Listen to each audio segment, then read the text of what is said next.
Hi, I'm Claire Monroe, and this is the story of how I stopped asking to be seen and made damn sure I couldn't be ignored. They say the devil hides in the details, but mine wore a tailored suit, carried a leather briefcase, and always smelled faintly of cedarwood and expensive betrayal. My name is Vanessa Clark. I'm 42 years old, and for 18 years I was the reliable wife of a man who made a living out of convincing people he was trustworthy. Jason Clark was a rising star in the corporate world, a senior partner at an investment firm, always flying out to meet clients, closing high-stakes deals, and getting home just in time to kiss me on the forehead and say, "You're the reason I can do any of this." I used to believe him.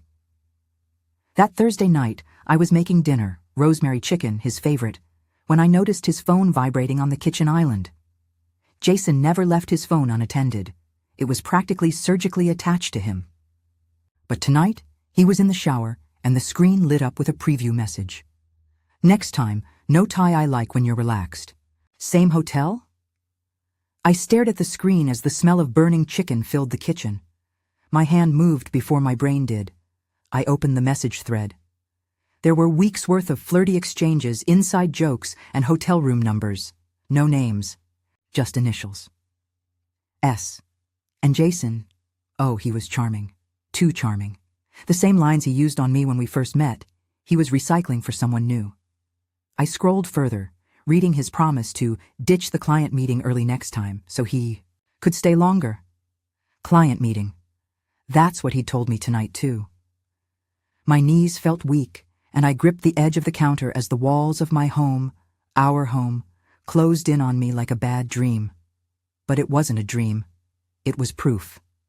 In full color. Digital betrayal blinking back at me. I stood there in the kitchen while the shower ran upstairs, and the man I'd loved for nearly 2 decades washed off the scent of someone else. That night, I didn't confront him. I couldn't. I played my part, like I always had. I kissed him goodnight, even though I wanted to scream. I folded his suit for the morning, even though I wanted to shred it.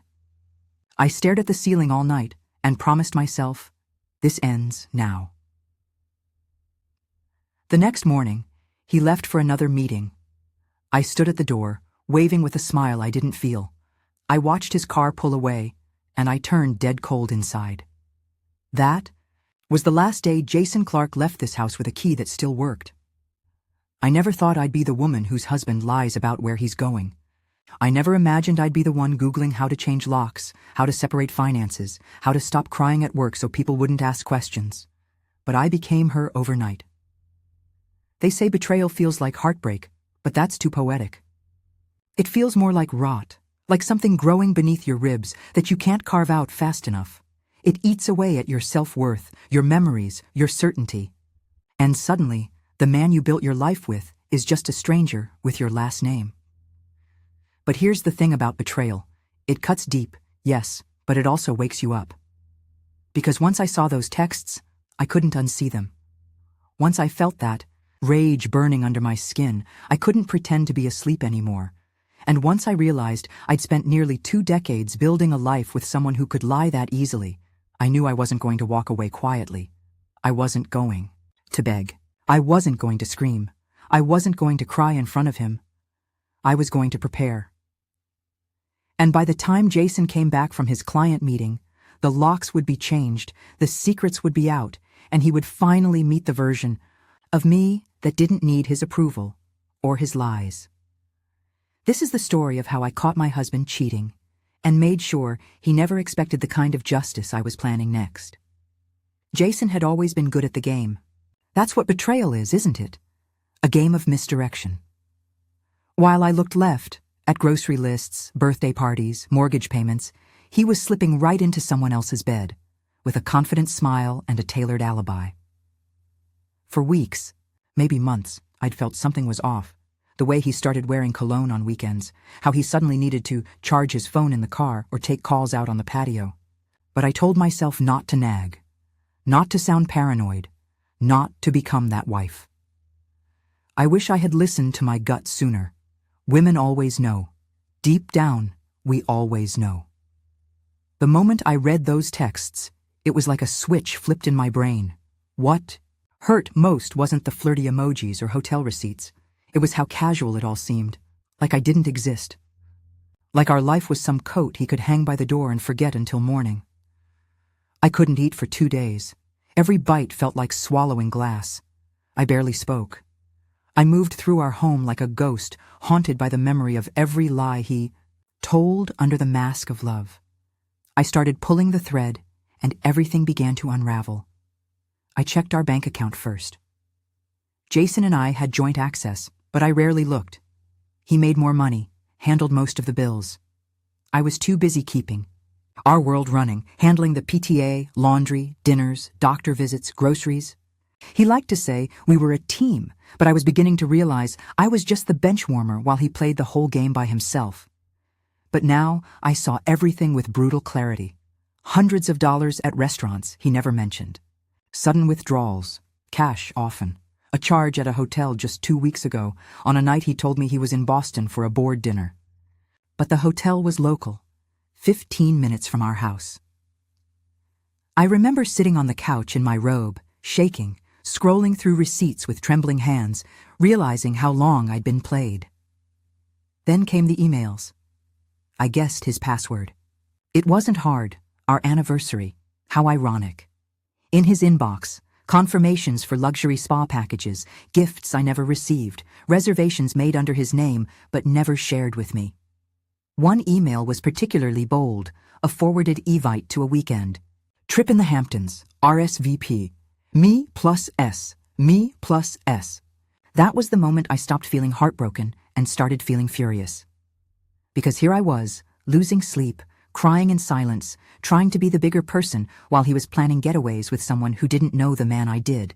The one who sulks when the internet goes out, the one who never changes the toilet paper roll, the one who once cried when we couldn't get pregnant and swore he'd never let me feel alone again.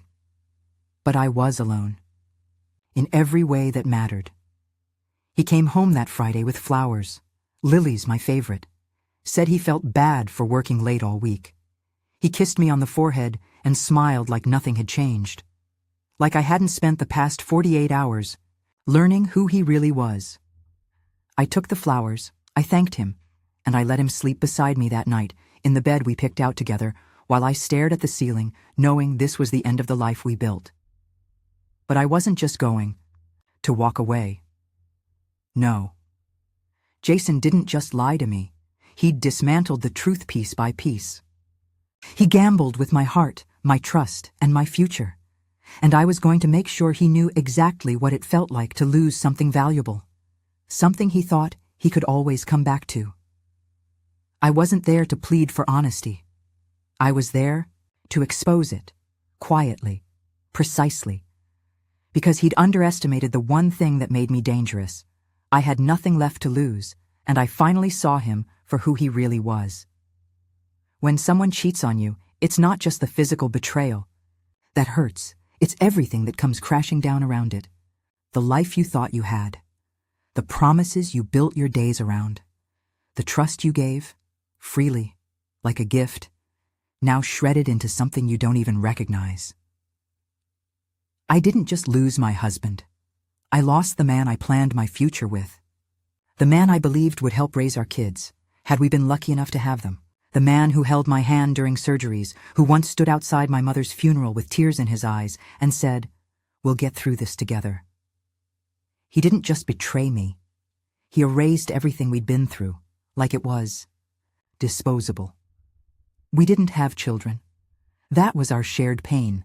Years of trying, doctors, hopeful mornings followed by long, heartbreaking nights. And through it all, Jason said he was grateful it was just us. That we were stronger for it, that he loved me even more. Lies. Looking back, I wonder if it always bothered him more than he admitted. If he saw our childless marriage as an open door. A kind of freedom he resented quietly. Because with no children, no custody, no bedtime, routines, it was easy for him to slip out the door at 9 p.m. for a late dinner with the team. No questions, no trail, just trust. I gave him trust like oxygen, and he used it to suffocate me. He thought he could leave the house with his lips on my cheek and return with the scent of another woman on his skin, and I wouldn't notice. Or worse, that I wouldn't do anything. But betrayal has a way of changing people. I became sharper, colder, calmer than I'd ever been. There's a kind of power that comes with devastation, when your life falls apart and all you're left with is clarity. No illusions, no more pretending, just facts. Fact: Jason was cheating. Fact: he was spending our shared money on his affair. Fact: he had planned trips and gifts for S while pretending to save for our next home project. Fact: he didn't expect me to find out or fight back. And here's the most important fact of all. If I didn't stand up now, he would do it again. Maybe to me, maybe to someone else. But the pattern would continue, and I refused to be a footnote in his story of selfishness and cowardice. So yes, this mattered. It mattered because of every dinner I cooked thinking he was just working late. It mattered because of every holiday I spent alone while he claimed to be wrapping up work travel. It mattered because of the years I poured into our life while he built another in secret.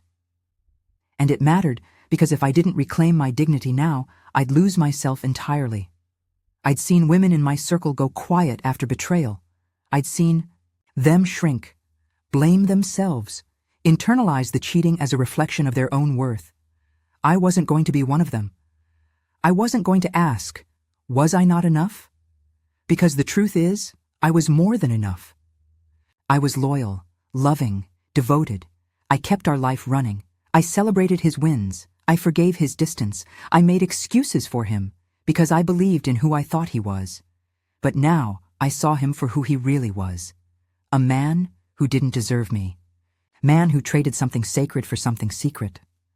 And if he could gamble with my heart so recklessly, I was going to make sure he lost the hand entirely. The locks were just the beginning. I had a plan, and this time he wouldn't see it coming. There's a moment after devastation when the dust settles, and if you're lucky, or just angry enough, you start to see the cracks clearly. That's when you stop grieving, and start building a response. I wasn't going to throw plates or scream in the driveway. That would give Jason too much power. He'd either twist it into proof I was unstable, or worse, get smug satisfaction from watching me unravel. No, I needed something sharper than rage, strategy. That's when I started planning. I opened a secret folder on my laptop. Operation Freedom. It sounds dramatic now, but at the time, it gave me purpose. It gave me control. Step 1. Evidence. I screenshotted every message, every flirty text, every reservation confirmation. I exported months of bank statements and highlighted all suspicious expenses. I even downloaded our shared phone records. There were dozens of late-night calls to a number saved only as S. I called it from a burner app, no answer of course, but now I had a name. Her voicemail said, "Hi, you've reached Sabrina." Sabrina, the S in Jason's secret life. I dug deeper. Her voice matched the woman I overheard once on speakerphone, a client Jason was mentoring. I remembered how he laughed at her jokes, how I asked who she was, and he just shrugged and said, "Just work stuff. Don't worry." I worried. I just didn't know why, until now. Step 2. The house. Jason and I co-owned the house, but I'd paid most of the down payment from my inheritance after my father died. I checked with my lawyer and confirmed that if I could prove infidelity, I had leverage, especially since his financial contributions had dwindled while his client dinners increased. The locks were symbolic, yes, but also strategic. I called a locksmith and had them changed while Jason was out of town with Sabrina. I didn't tell him. I waited. Step 3. Setting the stage. I told Jason I'd planned a small anniversary dinner at home. I even sent him a text the night before. "Can't wait to see you. I have a surprise." He replied with a thumbs-up emoji. No words. Typical. The surprise was a printed binder waiting on the dining table, labeled "The Truth You Didn't Bother to Hide." Inside were neatly organized tabs. Hi, text message screenshots, chatu, email printouts, thapri, hotel and restaurant. Receipts 4. Phone logs 5. Photos of Jason and Sabrina I'd pulled from her public Instagram. matching his business trip wardrobe to her vacation posts like puzzle pieces. A summary letter from my lawyer, outlining the beginning of asset separation proceedings due to infidelity. Beside the binder, I left his house key, snapped in half. Then I packed a weekend bag and left. I didn't need to see his reaction. I already imagined it. The door refusing to unlock, the confusion turning to dread. The moment he spotted the binder. The panic crawling across his face as he realized I knew everything. That was enough for me. But I wasn't done. Step 4. Reclaiming my financial power. I opened my own bank account in a different institution, moved my half of the savings, froze the joint credit card before he could drain it, and most importantly, I contacted HR at his company and filed a formal report. Sabrina worked there too. Their relationship violated company policy. I didn't have to expose them loudly. I just had to let the facts do the talking. Jason had built a life around deceit, assuming I'd be too broken to act. But what he forgot is that silence isn't weakness, it's preparation. And by the time he realized I wasn't going to cry, at the kitchen table, I was already 10 steps ahead, sipping tea in a hotel room registered under my maiden name. This wasn't about revenge for me. It was about respect. It was about never letting a man who broke my trust walk away like it meant nothing. And most of all, it was about making sure the next door he knocked on didn't open, because the woman inside finally learned to lock it. People say revenge is petty, that it's just a waste of energy. But they only say that when they've never been lied to, with a straight face, by someone who claimed to love them. This wasn't about getting even. It was about getting free. And I wanted to make sure that every move I made wasn't driven by emotion, but by clarity. That's the difference between self-destruction and strategy. So, once the locks were changed, the binder delivered, and my bag packed, I focused on the practical next steps. I wanted security, independence, and justice. First, legal grounding. I met with a divorce attorney the following Monday. A woman named Celia, sharp as glass and just as clear. She looked over my evidence and nodded like she'd seen it all before. She told me that in our state, adultery did impact asset division, especially with documented financial misconduct. The money Jason used on hotels, flights, dinners, that could be considered marital waste, and I could fight to recover my share. I wasn't just going to walk away and let him keep the car, the condo, or the investment portfolio I helped build, while I managed the rest of our lives in the background. Not after 18 years of holding this family together while he unraveled it behind my back. Celia helped me file for divorce the next day. Second, my financial firewall. I opened 2 new accounts, one for everyday expenses and another for savings. I rerouted my paycheck, canceled the shared credit cards. I even called the financial advisor we'd worked with years ago. He had no idea we were separating. When I told him why, he sighed and said, "You're not the first, but you're doing it smarter than most." I took that as a win. I pulled my credit report too, just to make sure Jason hadn't opened anything in my name. Clean, thank God. But it reminded me how important it was to own my numbers. For so long, I trusted him to handle the big stuff. Never again. Third, emotional clarity. I started therapy. Not because I was weak. Because I was tired of feeling like I had to carry it alone. There's something powerful about hearing someone else say, "That wasn't your fault." About learning how to stop replaying every conversation, wondering what you missed. About accepting that the lies were his choice, not a reflection of your worth. In therapy, I realized something important. I had been shrinking for years, dimming my own light to make Jason feel like the center of the universe. Now, I didn't want to be a planet orbiting someone else's ego anymore. Fourth, exposure, quiet but powerful. I didn't run to social media to air my heartbreak. I didn't post cryptic quotes or call him out online. That wasn't my style. But I did know how to use silence as a weapon. When Sabrina's name came up in HR reports at his company, coincidentally, after my anonymous tip, Jason was asked to attend a meeting about professionalism and misconduct. The affair violated corporate policy. It didn't get him fired, but it humiliated him. He was pulled from a big account and reassigned to a less public position. In his world, that was a major demotion. Word spreads fast in corporate circles. And the man who once walked with a swagger now had to answer whispered questions in every hallway. I didn't lift a finger, just dropped the right facts into the right inbox. Finally, I started reclaiming joy. I redecorated the guest room, the one Jason always insisted on using as an office. I turned it into a reading lounge, my space. I bought a chair I loved, painted the walls sea glass blue, and placed every book I'd been too distracted to finish on a new shelf. Every day I sat there, sipping tea, I felt something I hadn't in years. Calm. And it hit me one evening, as sunlight streamed across the page of my novel. I wasn't just surviving.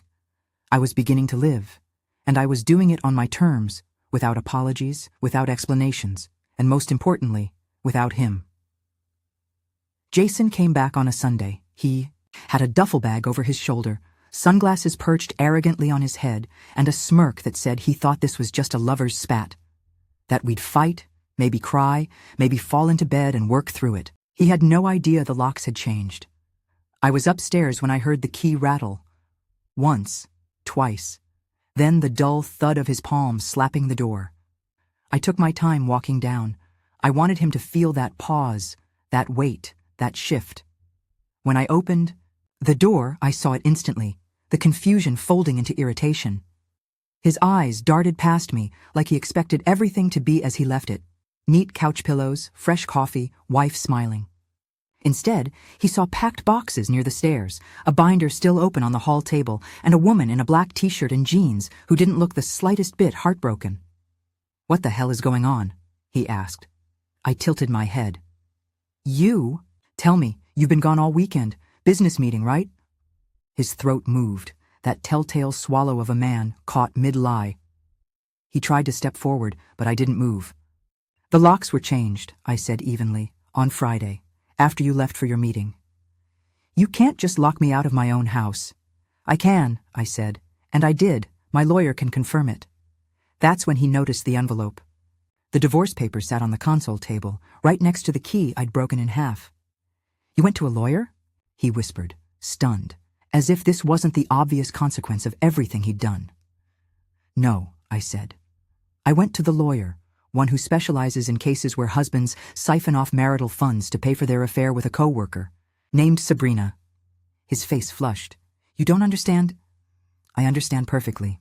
My voice didn't rise. It didn't need to. "You weren't unhappy. You were just greedy. You didn't fall out of love. You just thought I'd never find out." Jason looked down. Probably for the first time in years, he had nothing to say. Stepped aside, not to let him in, but to hand him the envelope. "This is your copy. Read it, sign it, or don't, but you're not coming back in this house. Not ever again." He didn't take it at first. He stood there like a child caught, lying about homework. Finally, he snatched it, and I saw the flicker of rage in his eyes, like how dare I take the lead in this story. "How long have you been planning this?" he asked bitterly. "Since the night you left your phone unlocked," I said. "Since I realized you'd been leaving me piece by piece long before Sabrina ever entered the picture." He laughed once, cold. "You'll be back. Women like you always miss the drama once it's gone." I leaned in, just slightly. "Jason," I said, "the only thing I'll miss is wondering whether or not I was crazy. Now I know I wasn't. I was just loyal to the wrong man." Then I closed the door. Behind it, I leaned against the wood, heart racing, not from fear, but from the weight of release. I'd done it. I'd faced him. I didn't scream, I didn't break down, and I didn't let him twist the story one more time. He left eventually. And with him went the last trace of the woman I used to be, the one who waited for late-night texts, who made excuses for absence, who accepted half love and called it enough. Now?